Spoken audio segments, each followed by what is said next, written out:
अस्सलाम वालेकुम स्टूडेंट्स। आज की इस वीडियो में हम STA 301 की असाइनमेंट नंबर 1 के बारे में डिस्कशन करेंगे। तो स्टूडेंट्स, सबसे पहले जो है वो हमें इस असाइनमेंट की डेडलाइन के बारे में बताया गया, जो हमारे पास है 4 मई 2026। एंड नेक्स्ट हमें जो है वो ये बताया गया है कि आपने 4 मई को 11:59 PM से पहले पहले अपनी जो असाइनमेंट फाइल है वो आपने LMS पर अपलोड कर देनी है या आपने जो है वो सबमिट करवा देनी है। ठीक है। एंड नेक्स्ट जो है वो आपको ये बताया गया है, आपको स्ट्रिक्टली डायरेक्ट किया जा रहा है कि आपने जो है वो अपनी असाइनमेंट फाइल जो है वो ड्यू डेट से पहले पहले या फिर ड्यू डेट पर जो है वो अपने LMS पर सबमिट करवा देनी है। ड्यू डेट के बाद आपकी जो असाइनमेंट फाइल है वो ईमेल के थ्रू जो है वो एक्सेप्टेबल नहीं होगी एंड ना ही फिर उसको जो है वो आपके मार्क्स दिए जाते हैं। ठीक है। तो देन फिर जो है नेक्स्ट आपके पास है रूल्स फॉर मार्किंग, कि आपकी मार्किंग कैसे होगी। ठीक है। एंड ये आपको जो है वो रेड में बताया गया है। ठीक है, कि ये सब कुछ जो है वो क्लियरली है कि अगर आपकी असाइनमेंट में ये सब कुछ होगा तो आपको जो है वो आपकी असाइनमेंट के कोई भी क्रेडिट या कोई भी जो है वो मार्क्स नहीं दिए जाएंगे। पहली बात तो ये कि आपकी जो है वो असाइनमेंट आपकी विया ईमेल होगी। ठीक है, ड्यू डेट के बाद। एंड दूसरी जो है वो ये है कि आपकी जो असाइनमेंट फाइल है वो आपकी MS वर्ड की डॉक्यूमेंट फाइल जो है वो नहीं होगी। ठीक है। तो एंड देन फिर जो है वो अगर आपने कुछ एक्स्ट्रा चीज़ें अपने से या जिनकी बिल्कुल भी ज़रूरत नहीं है वो आपने मटेरियल जो है वो अपनी असाइनमेंट फाइल के अंदर ऐड किया हुआ है। एंड देन फिर जो है वो ये कि आपने जो है वो स्टैटिस्टिकल नोटेशंस और सैम्पल्स को जो है वो वेल तरीके से जो है वो लिखा नहीं होगा। ठीक है, बैड टाइप को यूज़ किए बगैर। ठीक है। एंड देन फिर जो नेक्स्ट है उसमें यह है कि आपने जो है वो अपनी असाइनमेंट को हैंड आउट से, इंटरनेट से या फिर किसी दूसरे स्टूडेंट से जो है वो कॉपी किया होगा। ठीक है, तो भी जो है वो आपको उसके क्रेडिट नहीं मिलेंगे।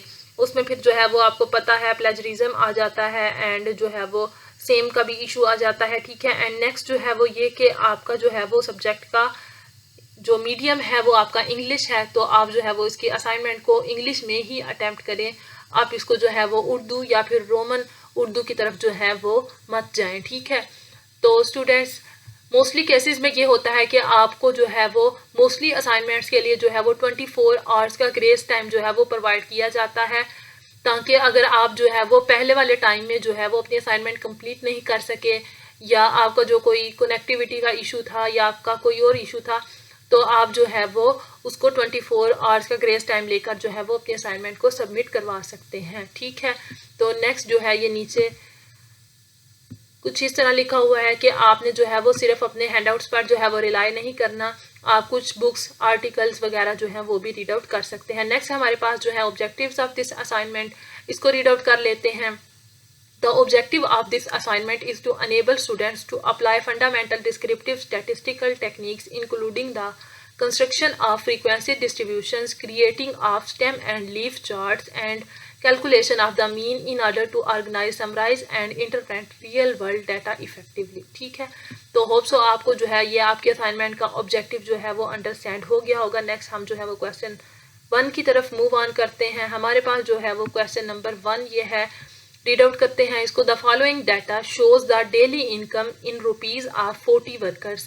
ये आपके पास जो है ये आपको नीचे जो है 120, 135, 150, 165, 180 and so on up to 1000 तक जो है ये आपको इन रुपीज़ के अंदर डाटा जो है वो प्रोवाइड किया गया है। ये आपके पास आपके 40 वर्कर्स का जो डेली इनकम है, जो उनकी रोज़ाना की इनकम है, वो है जो आपको प्रोवाइड की गई है। ये उसका डाटा जो है आपके पास है नीचे। ठीक है। तो अब इस डाटा को यूज़ करते हुए आपने पहले क्या करना है, ए वाले पार्ट में construct a grouped frequency distribution using class width equal to 200।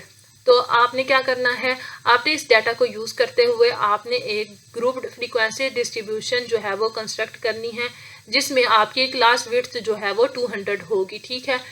B वाले पार्ट में आपने जो है वो क्लास बाउंड्रीज को कैलकुलेट करना है। सी वाले पार्ट में आपने जो है वो less than cumulative frequency distribution जो है वो कैलकुलेट करनी है। ठीक है स्टूडेंट्स, होप सो जो आपको है वो क्वेश्चन नंबर 1 अंडरस्टैंड हो गया होगा। तो हम जो है वो जल्दी से इसके क्वेश्चन नंबर 1 के सोल्यूशन की तरफ मूव ऑन करते हैं। ठीक है। तो सबसे पहले जो है मैंने गिवन डाटा लिखा है, देन फिर मैंने जो है वो आपके 40 वर्कर्स की जो वैल्यूज़ थी वो मैंने ऐड की हैं। ठीक है। देन फिर मैंने ए पार्ट की हेडिंग दी है एंड फिर जो है वो मैंने क्लास इंटरवल जो है वो इधर क्रिएट किया है। ठीक है। इसमें जो है वो मैंने 200 का ही गैप डाला है। देखें 100 एंड 299, 300, 499, 500, 699, 700 एंड जो जा रहा है वो हमारा 899 तक जा रहा है। नेक्स्ट हमारे पास एक ही वैल्यू रहती थी तो वो हमने डाल दी है, ठीक है। अच्छा, हमारे पास इधर जो सबसे स्मॉलेस्ट वैल्यू थी वो हमारे पास 120 है एंड जो हमारे पास सबसे लार्जेस्ट वैल्यू है वो हमारे पास है 1000, ठीक है। बाकी आप फर्दर जो है वो चेक कर सकते हैं कि जो मैंने बताया है वो ठीक है या नहीं, ठीक है। उसके बाद ये क्लास इंटरवल जो है ये क्रिएट हो गई है। उसके बाद क्लास बाउंड्रीज जो है वो हम इस तरीके से क्रिएट करते हैं कि हम जो हमारे पास ये स्मॉल वाली वैल्यू होती है इसमें से हम जो है वो 0.5 माइनस कर देते हैं, ठीक है। एंड जो हमारे पास लार्ज वाली वैल्यू होती है, ठीक है, क्लास इंटरवल के अंदर उसमें हम जो है वो 0.5 प्लस कर देते हैं। तो ये हमारे पास जो है वो बन गया है। पहले वाले क्लास इंटरवल की क्लास बाउंड्री जो है वो है 100 था तो उसकी जो है वो क्लास बाउंड्री बनी है 99.5 एंड जो नेक्स्ट है वो बनी है 299.5। ऐसे ही जो है वो 300 को 300 में 0.5 माइनस करेंगे तो वो बनेगा 299.5 एंड जो आपके पास दूसरा है 499 उसमें 0.5 प्लस करेंगे तो वो 499 बन जाएगा। उसके बाद 500 भी ऐसे ही, 700 भी ऐसे ही एंड दूसरी साइड वाले 699 एंड 899 भी ऐसे ही करेंगे, ठीक है। नेक्स्ट आपके पास आ जाती है फ्रीक्वेंसी। फ्रीक्वेंसी जो है वो हमने इस तरीके से कैलकुलेट करनी होती है कि हमारे पास जो है ये 100 से 299 तक जितनी भी वैल्यूज़ हमारे इस डाटा में रिपीट हो रही हैं तो हमारे पास जो है वो इसकी 12 वैल्यूज़ जो है वो रिपीट हो रही हैं, इसकी 8 वैल्यूज़ हैं एंड इसकी 9 है, ठीक है। एंड ये हमारे पास जो है वो लेस देन क्यूमुलेटिव फ्रीक्वेंसी है जिसको आप CF भी कहते हैं, ठीक है। ये भी हमने जो है वो कैलकुलेट कर ली है।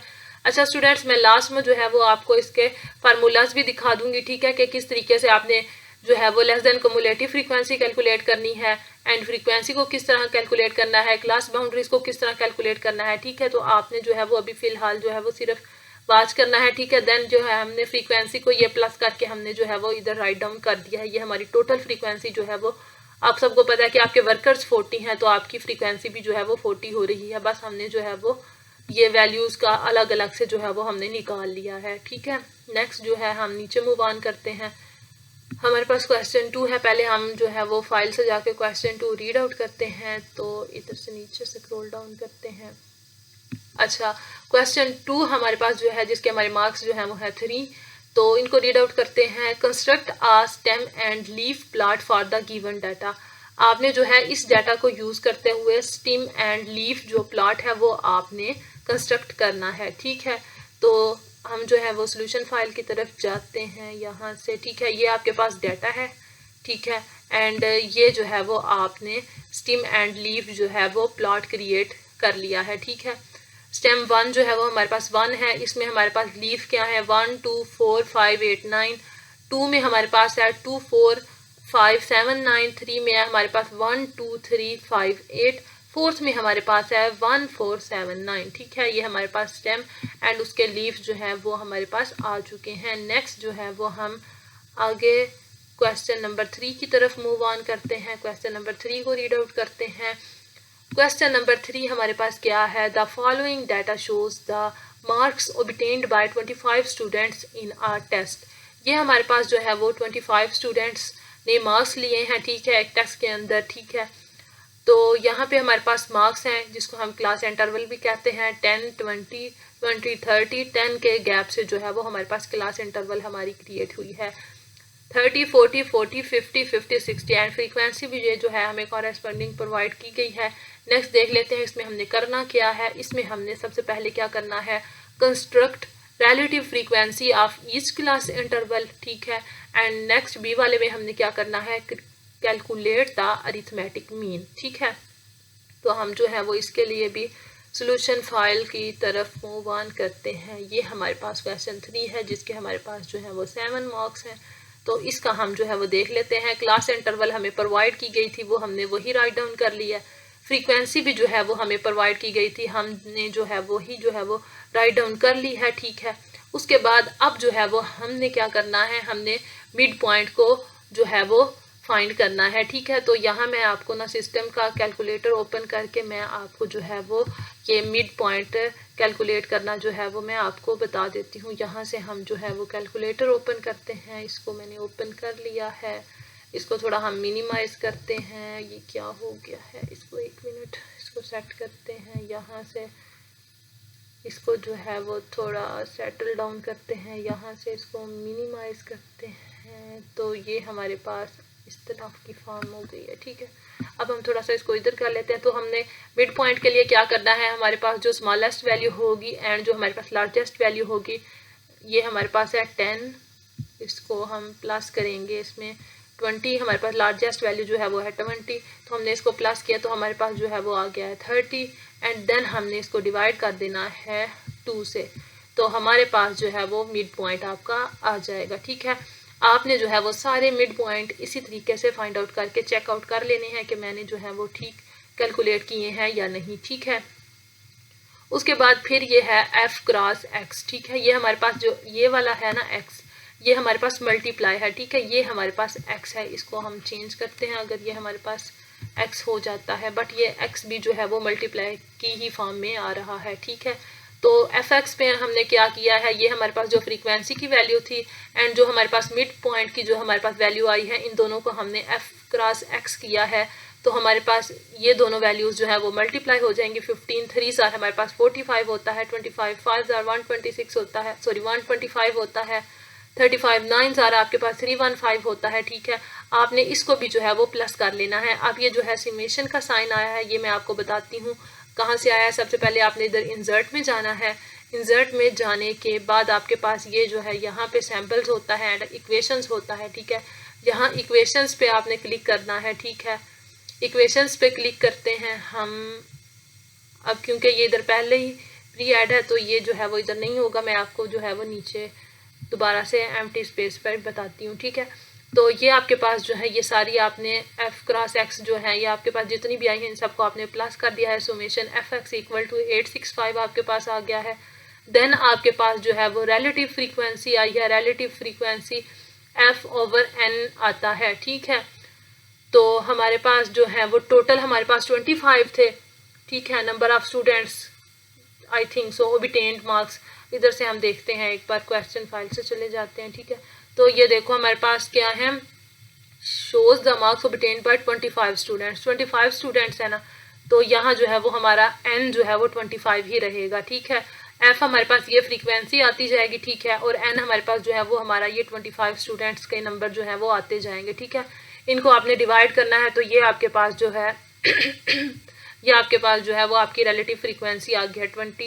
25 को जो है वो 3 से डिवाइड करेंगे, 25 को 5 से डिवाइड करेंगे, 25 को 9 से डिवाइड करेंगे, तो ये आपके पास जो है वो करस्पॉन्डिंग आंसर्स आ रहे हैं। ठीक है, उसके बाद हम इनको जब प्लस करेंगे तो हमारे पास 1.00 आ जाएगा। ठीक है, उसके बाद हमारे पास रिलेटिव फ्रीक्वेंसी जो है वो हमारे पास ऊपर प्रोवाइड हमने टेबल में कर दिया। ठीक है, अगर आप चाहें तो इधर भी जो है वो इसका आंसर इसकी जगह लिख सकते हैं। उसके बाद हमारे पास सेकंड में उसने कहा था कि आपने जो है वो अरिथमेटिक मीन भी फाइंड करना है, तो ये हमारे पास अरिथमेटिक मीन का फार्मूला है। ठीक है, ये हमारे पास देख लेते हैं, ये हमारे पास सुमेशन fx आया है। ठीक है, ये जो हमारे पास 865 था ये बिल्कुल ठीक है, एंड देन हमारे पास जो सुमेशन f था वो हमारे पास ये 25 था, इन दोनों को हमने डिवाइड किया तो हमारे पास 34.6 हमारे पास जो आ गया। Therefore the arithmetic mean equal to 34.6 marks हमारे पास जो है वो इसका आंसर आ गया है। ठीक है, ये मैंने जो है वो सारे क्वेश्चंस का जो है वो इकट्ठा जो है वो आंसर इधर लिख दिए हैं। ठीक है,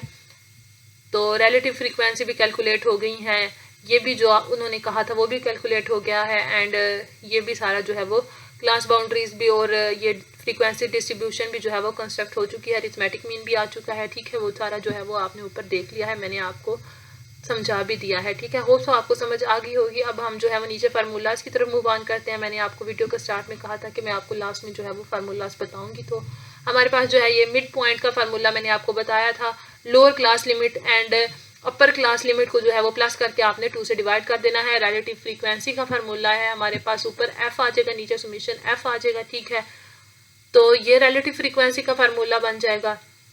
देन हमारे पास है लेस देन क्युमुलेटिव फ्रीक्वेंसी का। ठीक है, और देन हमारे पास है क्लास बाउंड्रीज का, जो मैंने आपको बताया है कि आपका जो है वो लोअर क्लास लिमिट में जो है वो माइनस होता है 0.5। ठीक है, एंड अपर क्लास में आपने प्लस करना होता है। देन फिर जो है वो आपके पास अरिथमेटिक मीन आ जाता है ग्रुप डाटा का। ठीक है, उसकी आपने जो है ये वैल्यूज ऐड कर लेनी है। ठीक है, तो इस तरीके से ये जो है ये सारे फार्मूलाज जो है वो मैंने आपको नीचे राइट डाउन कर दिए हैं, एंड देन मैंने जो है वो आपको कहा था कि मैं आपको सुमेशन की सैम्पल का बताऊंगी कि वो कहाँ से आप जो है वो ऐड कर सकते हैं। हम यहाँ जो है वो नीचे एंटर प्रेस करके नेक्स्ट जाते हैं, ठीक है। तो यहाँ से हम जो है ये करते हैं, ठीक है। यहाँ पे आपने सबसे पहले इंसर्ट पे चले जाना है। इंसर्ट पे आपने सैम्पल पे क्लिक करना है। सैम्पल के बाद आपने जो है वो इक्वेशन पे क्लिक करना है एंड यहाँ से जो है वो आप क्लिक करेंगे तो यहाँ से जो है वो इसके बाद आपके पास जो है वो यहाँ से इसको इधर से मैं एक मिनट, ये थोड़ा ना इसका इशू आ रहा है, इसको हम अभी रिजॉल्व करते हैं।